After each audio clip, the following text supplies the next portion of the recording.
Shalom. Kita bersyukur pada Tuhan pada pagi hari yang indah ini. Tuhan masih memberikan kesempatan buat kita untuk kita boleh datang bersekutu bersama-sama dengan Tuhan, menikmati indahnya hadirat Tuhan. Terima kasih Tuhan pada pagi hari ini. Kami datang kepadamu dengan penuh kerendahan hati kami. Kami sangat membutuhkan Engkau Tuhan. Kami rindu Engkau Tuhan memenuhi setiap hati kami. Kami rindu jamaah-Mu Tuhan memenuhi setiap jiwa kami Tuhan. Dan ketika kami memuji Engkau, menyembah Engkau Tuhan, Roh-Mu yang hidup memenuhi setiap kami. Ada kuasa yang luar biasa mengalir dalam setiap pujian dan penyembahan kami kepadamu. Terima kasih Tuhan. Terima kasih Bapa, Engkau pimpin ibadah kami ini Tuhan. Dan kami membuka hanya di dalam nama Tuhan Yesus. Haleluya.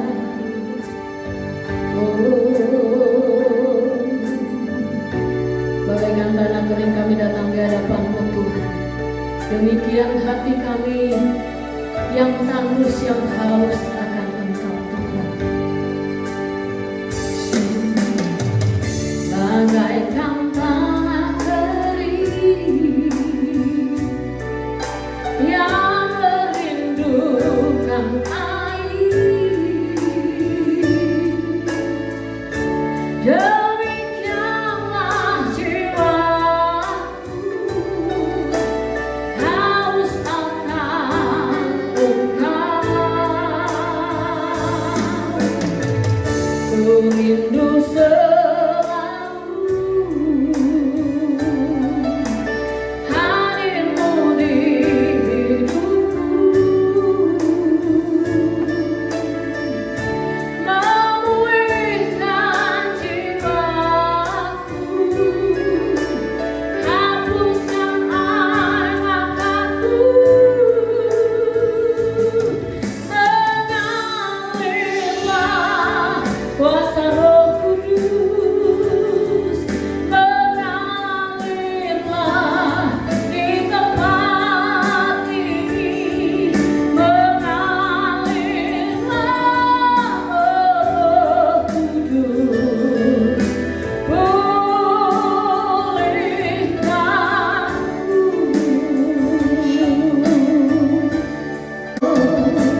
Tuhan, kami percaya ada sukacita yang luar biasa memenuhi setiap hati kami.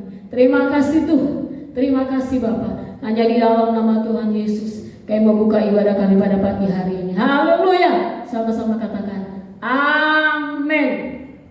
Saudara, Roh Kudus tercurah bagi hidup kita. Kuasanya yang luar biasa selalu memenuhi hidup kita. Hingga dalam segala perkara kita punya satu kekuatan yang luar biasa, yaitu kekuatan yang hanya daripada Tuhan. Haleluya.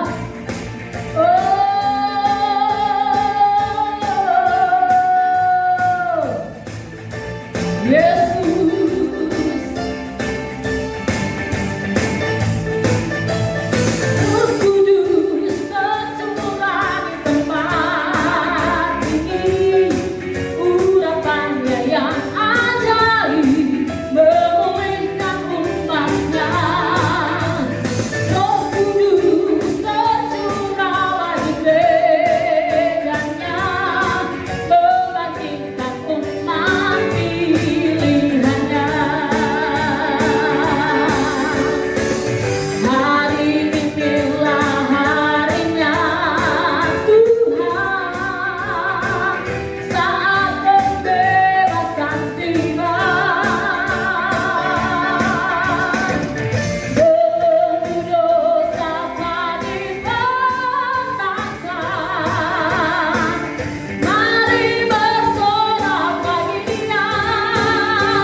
Terpuji nama-Mu Tuhan, kekal selama-lamanya. Roh-Mu yang hidup penuhi setiap kami, mengalir di dalam hidup kami Tuhan. Karena hanya dengan Roh-Mu jiwa kami merasakan ketenangan yang luar biasa.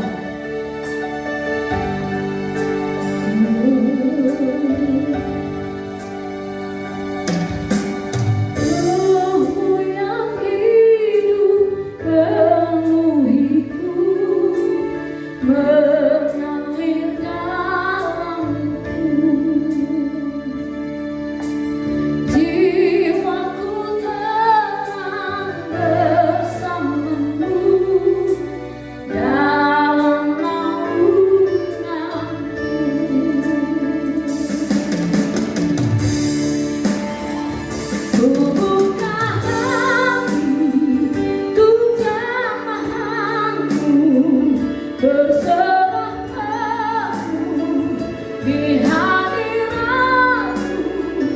Kau ambil alih seluruh hidupku, di atasku menyembahmu.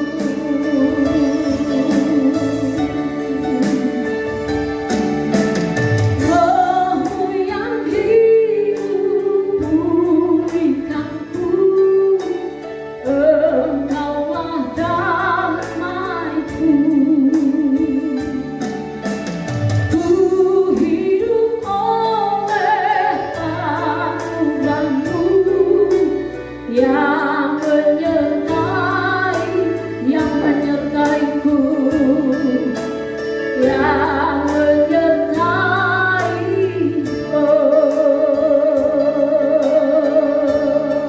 Katakan, ku buka hati untuk jamaah-Mu, berserah di hadirat-Mu. Kau ambil alih seluruh hidupku, di atasku menyerah.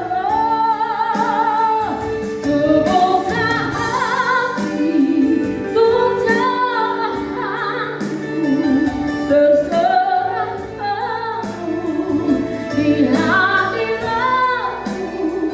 Kau ambil alih seluruh hidupku, di atasku menyembah-Mu, di atasku menyembah-Mu, di atasku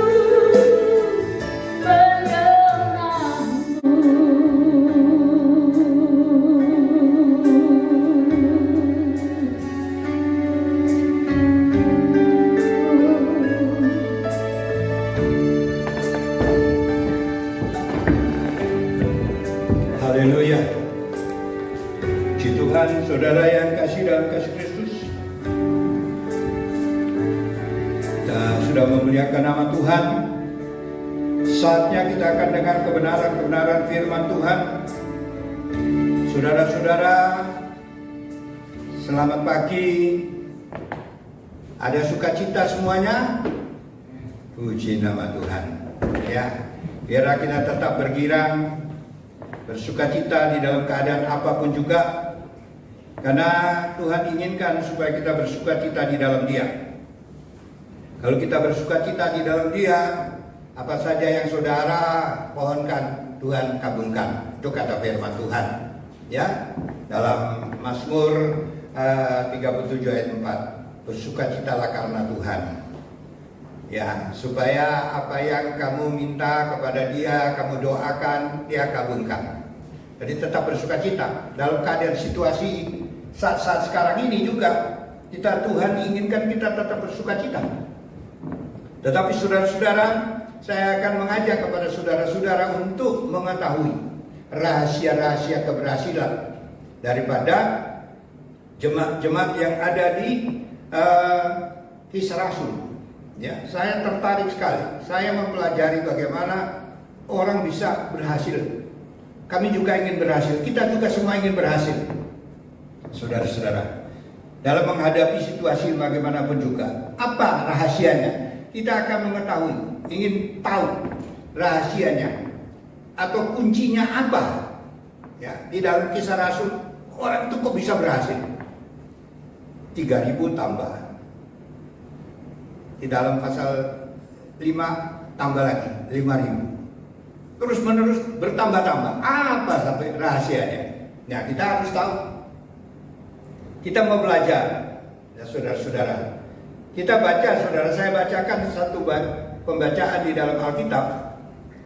Di dalam Kisah Rasul pasal 4. Ayat yang ke-29 sampai 31. Ini suatu yang saya pelajari, ini merupakan satu-satunya rahasia keberhasilan pada waktu itu. Kisah Rasul pasal yang keempat, ayat yang ke-29 sampai 31. Mari, Kisah Rasul pasal 4 ayat 29 sampai 31. Yang bunyinya demikian. Ini satu kuasa doa. Dan sekarang ya Tuhan, lihatlah bagaimana mereka mengancam kami. Dan berikanlah kepada hamba-hambamu keberanian untuk memberitakan firman-Mu. Ulurkanlah tanganmu untuk menyembuhkan orang, dan adakanlah tanda-tanda dan mujizat-mujizat oleh nama Yesus, hamba-Mu yang kudus. Dan ketika mereka sedang berdoa, goyanglah tempat mereka berkumpul itu, dan mereka semua penuh dengan Roh Kudus. Lalu mereka memberitakan firman Allah dengan berani. Ada bahasa yang lain, berani dan terus terang. Ini satu rahasia, saudara-saudara. Ya, setelah kita membaca di situ apa? Berita, mereka ingin supaya bisa memberitakan firman Tuhan dengan berani. Berani. Dalam bahasa lain, berani dan terus terang. Orang berani menyampaikan firman Tuhan itu banyak. Terang-terangan enggak. Ya. Terus terang itu tidak ada, mengupas dosa itu tidak ada, mengupas hanya berkat, pertolongan, penghiburan, sukacita dan lain sebagainya. Di sini berani dan terus terang. Jarang kita lihat, jarang kita dengar juga untuk berani dan terus mengupas dosa, mengupas pelanggaran, kesalahan. Nah, saudara-saudara, ini hari diajar oleh firman Tuhan, berikan hamba-hambamu ini keberanian untuk memberitakan firman-Mu. Beri keberanian, semangat, ya, dengan terus terang, serta mengadakan tangan kuasa. Bukan saja memberitakan firman, tapi minta kuasa juga. Akan menyembuhkan orang-orang, mengadakan beberapa tanda ajaib atau mujizat. Jadi pemberitaan itu juga ada rahasia firman yang membuat orang imannya timbul. Dengan timbul percaya mereka kepada Tuhan. Sehingga mereka mengalami kesembuhan walaupun belum sampai di doakan. Karena iman dengan nama Yesus. Nama Yesus harus ditinggikan. Ya, anakmu ya, hambamu yang kudus. Setelah mereka itu berdoa, maka bergoncanglah tempat mereka itu berhimpun. Lalu sekaliannya penuh dengan Roh Kudus. Berita firman, dengan nama Yesus ditinggikan, Roh Kudus turun. Nah, yang diberitakan itu firman, bukan lain-lain. Ya saudara, yang diberitakan adalah firman Tuhan. Kita harus beritakan asli suara Tuhan. Di sini kita melihat suatu contoh terjadinya kegerakan besar oleh karena doa yang semangat. Ini doa semangat, bukan asal doa. Mereka berkumpul berdoa, Tuhan berikan kami keberanian untuk memberitakan firman Tuhan. Ya saudara, ada sesuatu kerinduan untuk bersaksi, untuk menyampaikan firman Tuhan. Ada orang berkata, aku sudah menginjil kemana-mana. Menginjil kemana? Bukan menginjil itu, pergi khotbah di gereja ini, khotbah di gereja ini, khotbah di gereja ini. Itu bukan menginjil, cari dana itu. Ya saudara, kalau menginjil itu di tempat orang yang belum bertobat, belum terima Yesus sebagai juru selamat, diinjili. Itu penginjilan. Ya, mengabarkan Injil, mengabarkan mengenai kasih Yesus, mengenai pertobatan, bagaimana terima Yesus sebagai juru selamat satu-satunya. Itu pengabaran Injil, saudara-saudara. Itu bersemangat, doa yang penuh semangat, ya saudara-saudara. Bukan doa yang lemah-lemah, doa yang tidak ada artinya, hanya sekedar. Kadang-kadang berdoa sambil tidur, sambil ngantuk, tapi kita doa. Doa yang menuntut kepada Tuhan, memohon dengan sepenuh hati kita kepada Tuhan. Berikan kami keberanian. Nah saudara-saudara, tapi orang yang memberitakan Injil itu harus ada Injil di dalamnya. Harus ada semangat, dengan semangat tapi tidak punya pengetahuan. Ada orang memberitakan, saya semangat memberitakan Injil, tapi nggak ada pengetahuan. Juga harus ada pengetahuan. Roma 10 ayat 2 dikatakan, kata Rasul Paulus, ada orang yang bersemangat untuk memberitakan, tapi kurang pengetahuan. Saudara mau mengabarkan Injil dengan semangat, harus punya pengetahuan Alkitab. Nah, itu supaya apa yang disampaikan benar-benar firman Allah. Apa yang disampaikan adalah benar-benar memuliakan nama Tuhan, meninggikan nama Tuhan Yesus Kristus. Saudara-saudara, jadi kita meninggikan nama Tuhan, memuliakan nama Tuhan. Gereja yang mau ada kegerakan, mari semua ambil bagian. Nah, dalam amanat agung. Dalam amanat agung ini Tuhan perintahkan, kabarkan Injil ke seluruh muka bumi, bersaksi mengenai Dia. Apa yang saudara mau saksikan? Apa yang saudara mau sampaikan? Apa yang saudara mau beritakan? Di dalam diri kita harus penuh rahasia. Kita tidak puas dengan keadaan sekarang. Jangan puas dengan keadaan situasi gereja yang sekarang ini.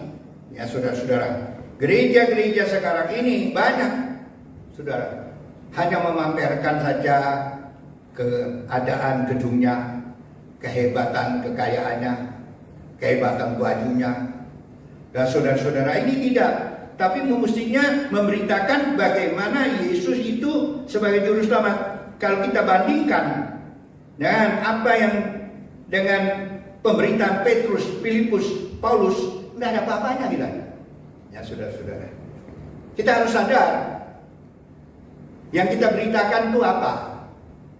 Ya saudara, jangan lemah.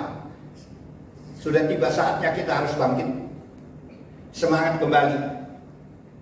Ada satu pergumulan dalam hidup kita, harus ada pergumulan. Ada semangat, saya harus dipakai Tuhan untuk muliakan nama Tuhan. Saya harus dipakai Tuhan untuk muliakan Tuhan. Ya saudara-saudara, ada satu kerinduan untuk dipakai Tuhan, untuk memuliakan nama Tuhan. Saudara-saudara, ini firman Tuhan. Kalau tidak ada kerinduan untuk dipakai Tuhan, Tuhan tidak mau pakai. Harus ada kerinduan mau dipakai Tuhan. Harus banyak belajar kebenaran firman Tuhan.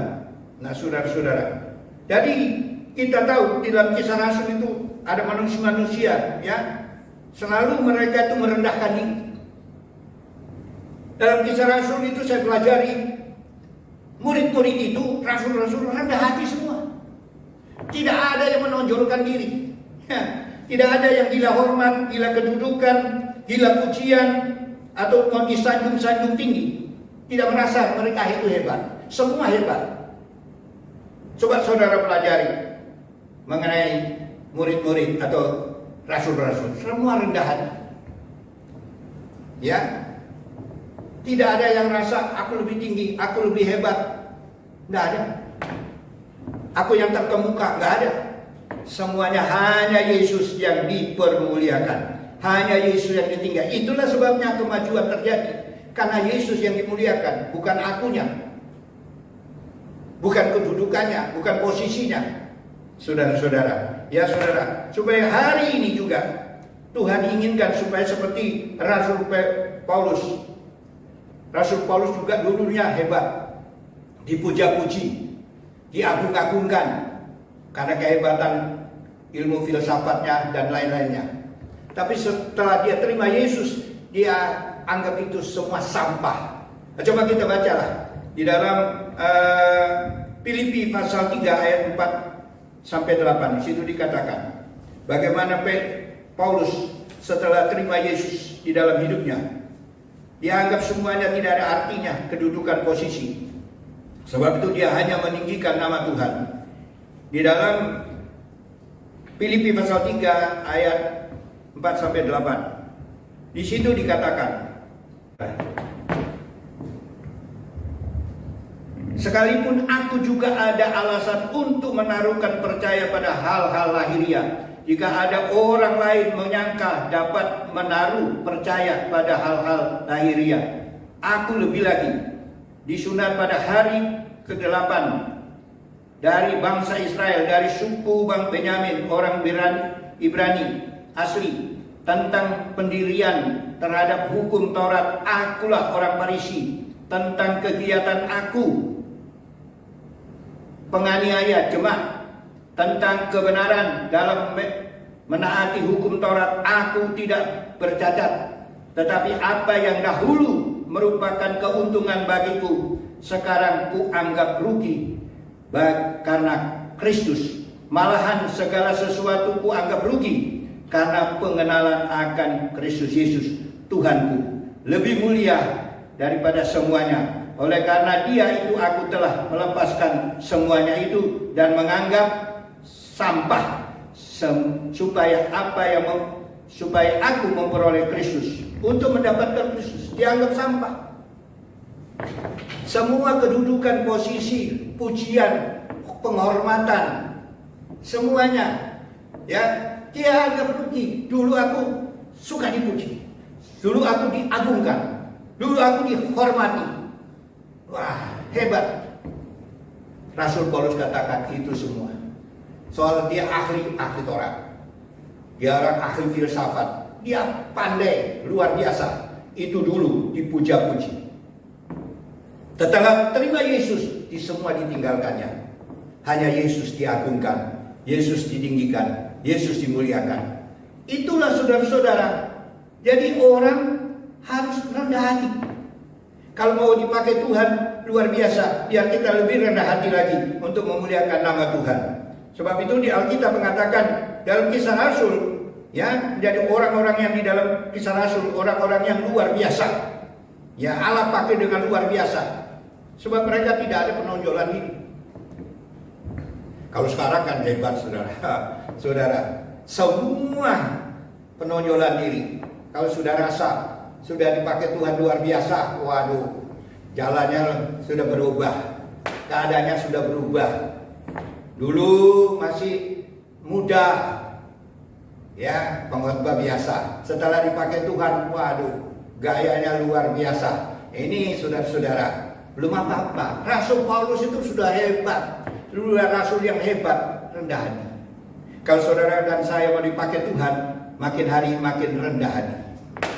Makin menonjolkan Tuhan, bukan menonjolkan gereja, bukan menonjolkan pribadi, bukan menonjolkan kekayaan, bukan menonjolkan titel, kepandaian, tetapi menonjolkan Yesus yang luar biasa. Amin, saudara. Ini saudara, ya. Apa bedanya? Apa perbedaannya gereja sekarang dengan gereja Kisah Rasul? Pasti ada bedanya. Gereja Kisah Rasul, saudara-saudara, di dalam Kisah Rasul, pelayan-pelayan di dalam Kisah Rasul, penginjil-penginjil yang ada di Kisah Rasul, kita lihat situ lain dengan penginjil-penginjil modern sekarang. Waduh, ya. Satu, di dalam Kisah Rasul, ya saudara-saudara, selalu ada urapan kuasa Roh Kudus. Kalau sekarang, penginjil sekarang beda. Saudara-saudara, pokoknya sudah sampaikan. Tidak ada urapan, kurang urapan. Ya saudara. Dan penginjil yang sekarang nomor 2 mengandalkan kepandaian teknologi, ya, atau teologinya. Orang sekarang itu menonjolkan, aku pintar, aku hebat, aku berpengalaman, semuanya ditonjolkan. Nah, saudara-saudara. Yang ketiga, nah, saudara, kekurangan semangat doa. Doanya kurang. Nanti doa kalau sudah mau khotbah, saudara-saudara, musinya doa. Kekurangan doa. Saudara-saudara, Tuhan inginkan supaya kita sekarang ini bersekutu dengan Tuhan, minta rahasia Tuhan, bergaul dengan Tuhan. Kalau kita banyak bergaul dengan Tuhan, maka Tuhan berikan rahasia-rahasianya kepada kita. Mazmur 25 ayat 14. Kalau kita mau bergaul dengan Tuhan, Tuhan akan memberikan rahasia-rahasianya. Kalau kita tidak suka doa, saudara-saudara, tidak suka bergumul dengan Tuhan, tidak mau menyendiri dengan Tuhan, Apa yang kita mau beritakan? Nah, saudara, ya. Yang keempat, banyak pertentangan di tubuh Kristus. Kenapa tidak berhasil? Bedanya dengan Kisah Rasul. Di dalam tubuh Kristus itu, di dalam gereja banyak pertentangan.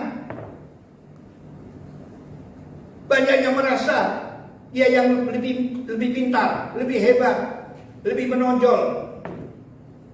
Sebab itu terjadinya perpecahan dalam gereja. Saudara-saudara, gereja itu perpecahan terjadi. Ini yang disukai oleh iblis. Iblis suka kalau di dalam gereja itu pecah. Sebab apa? Ada yang merasa hebat, ada yang merasa aku yang terutama, aku yang luar biasa, aku punya kedudukan luar biasa, jangan tergeser. Nah, itu salah. Itu bedanya dengan Kisah Rasul. Semua tidak ada, ya saudara-saudara. Nah, di dalam ayat bagian kelima, banyak menonjolkan siapa aku tanpa, ya saudara, Tuhan ditonjolkan. Dalam Kisah Rasul mana? Tuhan selalu ditonjolkan, Yesus ditonjolkan. Itulah sebabnya keberhasilan dalam Kisah Rasul adalah Yesus selalu ditonjolkan, dimuliakan. Nah, saudara-saudara, kenapa gereja sekarang tidak ada semangat? Ya saudara-saudara, sebab apa? Di dalam diri mereka tidak ada roh. Roh Kudus sudah nggak ada. Roh Kudus sudah tinggalkan. Kalau kuasa ada Roh Kudus di dalamnya, oh sama. Ya, rendah hati, memuji nama Tuhan, mengagungkan satu sama lain, menghormati, menghargai orang lain. Tidak ada perpecahan di dalam tubuh Kristus. Itu ya di dalam Kisah Rasul. Kalau sekarang ini kenapa timbulnya kekacauan? Sudah tidak memberitakan Injil, memberitakan orang lain, memberitakan gerejaku, memberitakan pendetaku, memberitakan orang-orang tertentu. Yesus sudah tidak diberitakan. Apalagi sekarang ini, yang keadaan sekarang ini, Yesus sudah tidak diberitakan. Corona diberitakan, ya, COVID-19 diberitakan, begini terjadi, begini terjadi, begini terjadi. Tidak ada suaranya, suara Yesus itu di mana? Siapa itu? Sudah tidak ada beritakan, percaya Yesus juru selamat, percaya, berdoa kepada Yesus, Yesus sanggup mengadakan perkara-perkara yang besar. Enggak ada. Berita di koran-koran, berita di televisi, enggak ada. Gereja-gereja sekarang juga begitu. Apalagi gereja-gereja sekarang sementara tidak ada ibadah. Saudara-saudara, untuk beberapa bulan lamanya. Apa yang kita mesti perbuat? Mari kita bergumul di dalam doa. Mari kita bergumul mencari rahasia firman Tuhan. Bergumul cari hadirat Tuhan untuk ke depan. Dan bergumul untuk memeriksa firman Tuhan sebanyak mungkin, supaya kita bisa mengetahui apa rencana Tuhan dalam diri kita masing-masing. Nah, saudara-saudara, ya, kalau kita tidak ada rahasia firman Tuhan, tidak bergumul, apa yang kita mau pamerkan? Gereja sekarang apa yang mau dipamerkan keluar? Kalau dulu dalam Kisah Rasul yang dipamerkan apa? Mujizat, kuasa Tuhan dinyatakan. Saudara-saudara, ya, Yesus dipermuliakan. Sekarang nggak ada. Apa yang mau dipamerkan sekarang? Saudara-saudara, gereja sekarang mau pamerkan apa? Apa yang mau pamerkan? Saudara, gereja besar, nggak ada apa-apanya di hadapan Tuhan. Ya, gereja orang kaya-kaya, nggak ada apa-apa di hadapan Tuhan. Kalau sudah keadaan begini, apa? Gereja yang besar tutup. Saudara, jemaat yang begitu besar semua tutup, tidak ada yang hadir. Semua pada tutup. Mau apa? Yang mau dibanggakan apa? Sebab itu banggakan Tuhan, muliakan Tuhan, tinggikan nama Tuhan, agungkan nama Tuhan. Kita harus adakan perubahan, perombakan. Di dalam keadaan-keadaan sekarang ini kita adakan perombakan diri kita sendiri. Kita rombak diri kita sendiri, bagaimana saya berkenan kepada Tuhan, bagaimana supaya memuliakan nama Tuhan, supaya saya dipakai oleh Tuhan. Saudara-saudara, supaya dipakai Tuhan itu bagaimana? Muliakan Tuhan itu bagaimana? Mari kita merombak diri kita, ya saudara. Adakan pembaharuan di dalam diri kita, supaya kehidupan kita dipakai oleh Tuhan. Kita koreksi apa yang kurang di hadapan Tuhan, apa yang tidak menyenangkan hati Tuhan. Mari kita koreksi. Di dalam keadaan sekarang ini, kalau kita mau dipakai Tuhan yang luar biasa, jangan dipakai Tuhan yang biasa-biasa, sebab yang biasa terlalu banyak. Ya saudara-saudara, kita mau dipakai luar biasa, karena Tuhan inginkan supaya luar biasa. Sebab itu diberikan rahasia kuasanya. Nama Yesus pertama-tama tadi beritakan firman diberitakan kemana-mana, ceritakan mengenai keselamatan, mengenai Yesus satu-satunya juru selamat. Kemudian kita beritakan mengenai kuasa Yesus. Panggil nama Yesus. Siapa itu nama Yesus? Yesus yang maha dahsyat. Dengan nama Yesus, berdoa dengan nama Yesus. Nah, saudara, Yesus sendiri berkata, berserulah pakai namaku, maka Bapamu di surga akan menjawabnya. Ya, Yohanes dari 14 ayat 13-14, berseru pakai namaku, berdoa pakai namaku. Saudara-saudara, semuanya itu pakai nama Tuhan. Yesus ditinggikan. Tidak ada orang lain yang ditinggikan, hanya Yesus yang ditinggikan, hanya Yesus yang dimuliakan. Sebab itu kita ini perlu Roh Kudus memenuhi kehidupan kita, menuntun kita. Dan kemudian apabila kita sungguh-sungguh ada kerinduan untuk memuliakan nama Tuhan, ada kerinduan untuk memberitakan Injil, Tuhan Allah Roh Kudus akan memenuhinya. Roh Kudus memenuhinya. Roh Kudus akan memenuhi kehidupan kita. Dan Roh Kudus itu akan memakai satu persatu kehidupan kita. Tadi dikatakan dalam doa mereka, jemaat itu berdoa dengan semangat supaya mereka itu diberikan keberanian memberitakan Injil. Ya, supaya dapat mempermuliakan nama Yesus. Setelah rencana kehidupan mereka sungguh-sungguh, Roh Kudus turun. Roh Kudus yang menuntun, Roh Kudus yang membimbing, Roh Kudus yang memuliakan mereka, Roh Kudus yang menuntun mereka untuk memuliakan nama Tuhan. Ya, saudara, kita minta penghiburan Tuhan, minta penghiburan dari Roh Kudus, minta pimpinan Roh Kudus. Roh Kudus minta supaya kita ini dituntun oleh Roh Kudus. Hanya Roh Kuduslah satu-satunya, bukan oleh kuat dan gagah kita dalam menghadapi masalah pergumulan, hanya oleh kuat oleh Roh Kudus. Ya saudara, Zakaria berkata, bukan oleh kuat dan gagah, tapi dengan kuasa Roh Kudus kita menghadapinya. Ya saudara-saudara, kita tidak bisa menghadapi sesuatu dengan kekuatan kita sendiri. Kita tidak bisa mengabarkan Injil dengan kekuatan kita sendiri. Kita tidak bisa memberitakan nama Yesus dengan kekuatan kita sendiri. Harus ada kuasa Roh Kudus, dorongan Roh Kudus. Itulah sebabnya kita ada keberanian untuk memberitakan firman Tuhan. Dengan firman Tuhan mengawasi, dan Allah mengawasi pemberitaan kita.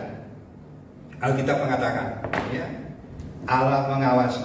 Setiap engkau memberitakan firman, Allah mengawasi. Allah mengawasi melakukan apa yang saudara firmankan, sampaikan kepada jemaat, kepada siapapun juga. Ya, pagi hari ini, saudara-saudara, kita mengoreksi diri kita supaya kehidupan kita itu benar-benar ada kekuatan Roh Kudus menguasai kita. Sebab itu beberapa hari lalu, ya, saya sampaikan bahwa kita harus dilengkapi dengan kuasa dari tempat yang maha tinggi. Dilengkapi, harus dilengkapi. Satu persatu kita harus dilengkapi. Seperti kalau saya kasih contoh saja, seperti seorang polisi.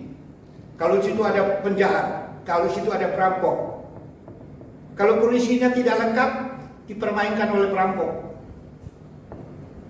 Kalau polisinya, aku polisi, nggak mungkin dia akan tunduk. Bahkan polisinya itu akan dihajar oleh perampok. Tapi kalau polisi itu lengkap, seragamnya lengkap, bawa senjata lengkap, saya rasa perampok tidak akan muncul. Begitu juga Tuhan inginkan kita diperhadapkan kepada dunia ini, bahwa kita lengkap. Saudara-saudara, kita bergandengan dengan tangan dengan Tuhan, menjalankan tugas-tugas kita semuanya, supaya kita keberhasilan ini, ya. Sebab itu dikatakan oleh firman Tuhan itu hidup. Firman Tuhan tidak pernah gagal. Tuhan itu tidak pernah gagal dalam firman-Nya. Coba saya bacakan satu ayat ya, saudara. Dalam Yohanes pasal 15 ayat 7. Yohanes pasal 15 ayat 7.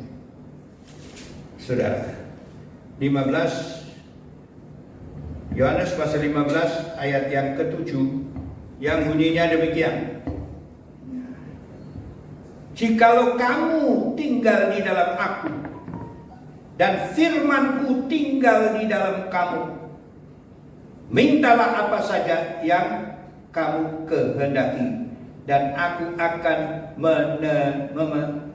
menerimanya. Nah, saudara-saudara, jikalau kamu tinggal di dalam aku, tinggal bersama dengan Tuhan Yesus, firman-Ku tinggal di dalam kamu, mintalah. Nah, ada satu pegangan. Kalau kita terus-menerus bersama dengan Tuhan Yesus, apa yang kita lakukan berdasarkan firman Tuhan,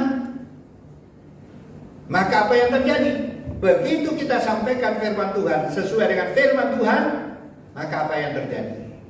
Saudara-saudara, firman Tuhan tidak mungkin gagal. Kita melakukan itu dengan firman Tuhan tidak mungkin gagal. Tuhan katakan tumpang tangan kepada orang sakit dalam nama Yesus, Tuhan adakan. Tidak ada firman Tuhan yang gagal.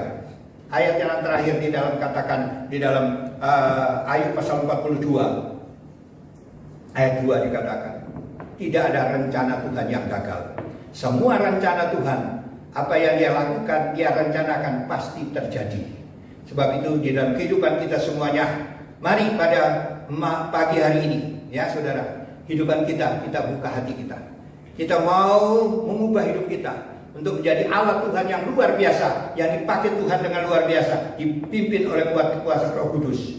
Maka kita akan menjadi orang-orang yang berhasil. Di tahun ini juga, lewat daripada pencobaan, kesulitan, kesusahan ini, kita akan menjadi orang yang berhasil. Nama Tuhan dipermuliakan. Demikian kebenaran firman Tuhan. Mari kita berdoa. Kami ucapkan syukur, terima kasih Tuhan, karena Engkau begitu baik kepada kami. Pada pagi hari ini Tuhan, mohon Roh Kudus menjamah kami semua. Saudara-saudara kami mendengarkan kebenaran firman Tuhan, Engkau jamah satu persatu. Engkau pakai kami semua satu persatu. Berikan kami semangat untuk berdoa, menjadi alat Tuhan yang luar biasa, memuliakan nama Yesus. Dan Roh Kudus akan mendampingi untuk memberikan keberhasilan dan keberhasilan senantiasa. Terima kasih Tuhan. Dalam nama Tuhan Yesus Kristus kami berdoa. Haleluya. Amin.